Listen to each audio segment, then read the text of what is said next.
Please welcome Senior Vice President of Marketing and Communications for Richard Childress Racing, Jennifer White. On behalf of Alsco and Richard Childress Racing, drivers, start your engines!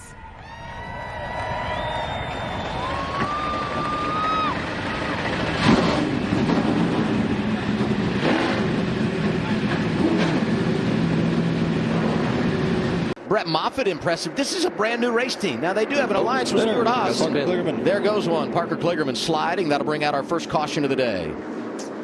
Nemechek in the 20. And a little bit of a kiss.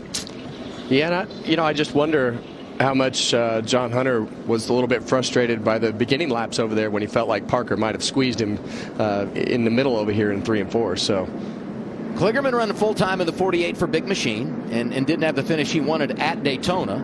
Final lap, stage 1.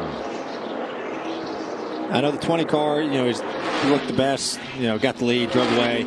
Really curious to see where the 10 is going to be, where the 8, the 1, where they're going to be, having to come from the back, use up a lot of their tires, right? I mean, using your tires up like crazy. So it'd be nice to get a reset here, get some new tires on, and get some adjustments, and see if they can put anything, kind of charged for this 20, because he's stage 1, dominant car. Nemechek second at Daytona, wins California, and wins the opening stage here at Las Vegas. His first stage victory of the year, and his first in Sin City. Riley Herbst, top 5, stage 1, now racing for that 10th position with Barry, and just behind them, Brett Moffitt, who's making a good comeback. Qualified in the top 5, drifted early, but now he's knocking on the door of the top 10, and there goes Barry.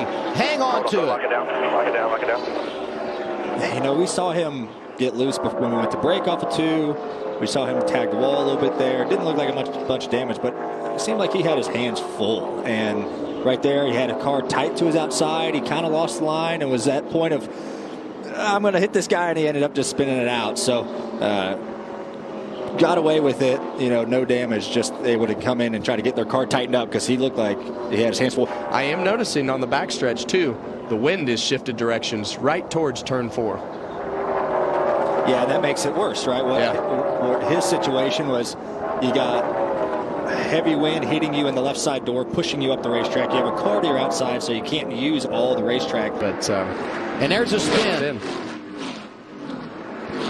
It's the 45 of Rajah Caruth. It picked up the free pass earlier, so that's going to end our second stage. 1 to go this time around for Austin Hill. He'll end up getting the stage victory. Caruth hangs on to it. It's our 4th caution of the afternoon. Gosh, that was weird. He was loose before we even played the video and turning off into turn 1. He was already having his hands full. He did a great job of keeping it off the wall and staying on the lead lap at the same time. How big is that for Chandler Smith, who had fallen to 6th, was likely going to lose more positions before the end of the stage, and now he can ride around under caution and pick up a solid top 10 and get some more stage points. The 16 was going to be able to kind of stretch it out a little bit more, but Austin Hill is putting on a really good charge too. And Chandler Smith, young kid, going for your first Xfinity win. The nerves are there. You had a 3-second lead. It's down to half a second, just over half a second now.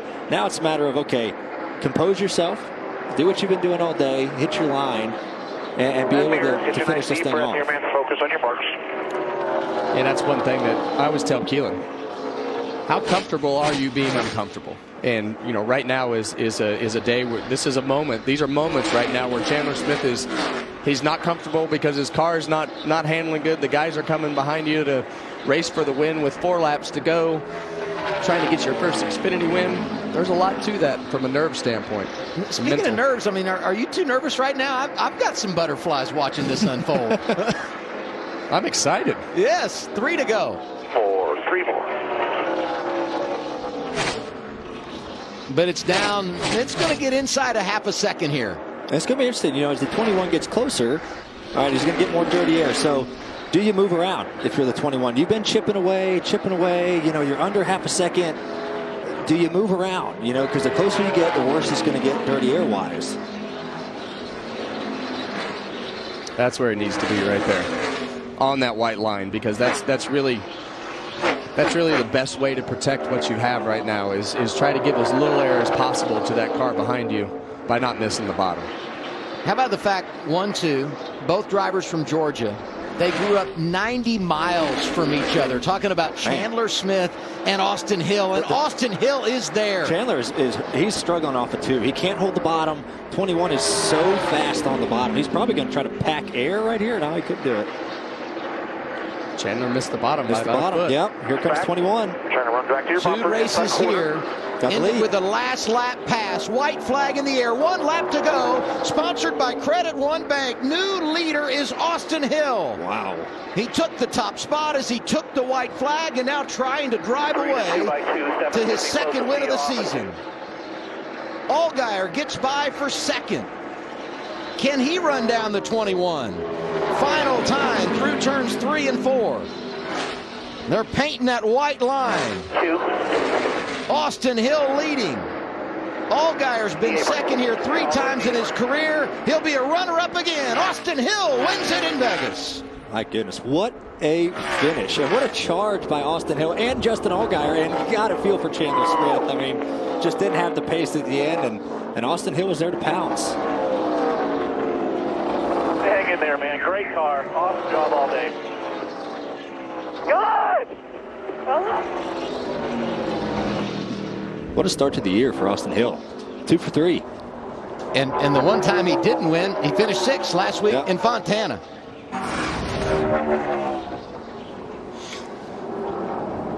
So we just talked about 1 and 2 with not painting the white line and letting him get air on the front of the car. And he just misses the white line by a foot.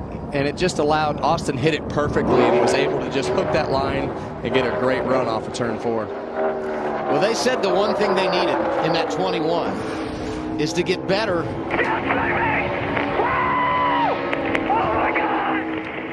They said they needed to get better over the long haul, and he certainly saved his best for last today.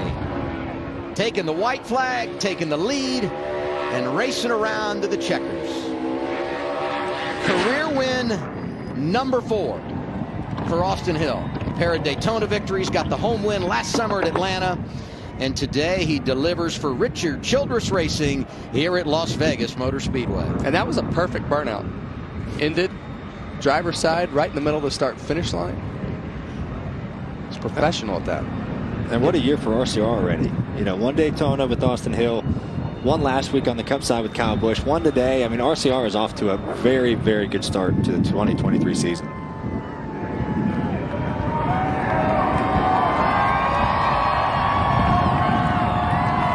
And what you like for Austin Hill is how he continues to grow in the various areas of his racing craft. He's become a good road racer. We know he's good on the super speedways. He proved that at Daytona and Atlanta, and now becoming good on the intermediates. And that's what the Xfinity Series is all about. You know, making these drivers better and being able to give them an opportunity to run high, to run low, to race for wins at the end of a race and perform under pressure situations. And this is where they learn. And Austin has definitely been getting better. For RCR, it's their 5th Vegas win. Let's hear from the victor down to Regan. What a start to the season it has been for Austin Hill. 2 wins in 3 races. This one extremely exciting. It comes down to the last lap. You had to run a 60-plus lap run at the end of the race there. Still had something left in the race car. How exciting did that get? Man, I passing one of the lap cars early in our run when the 16 got by me. I got really, really loose on entry to 3. Thought I was going to wreck it, saved it, and 16 got really far out. So I just knew I had to, not abuse the tires and try to methodically just work our way through traffic. Traffic was really tough today. You had to really paint the line down in 3 and 4. If you missed it by, it seemed like half an inch, you paid for it for the whole lap. So that's just really what I stuck to all race long, was just trying to be really disciplined down there in 3 and 4. Our 1 and 2 was okay most of the day, but entry to 3, I was struggling. The 7, you could tell he was coming out back, and he could really drive in deep and roll to the center a lot better than I could. So I saw the 16 struggling in traffic. And my spotter, Derek, was like, come on, baby, you can get it. We got 5 to go, 4 to go, 3 to go.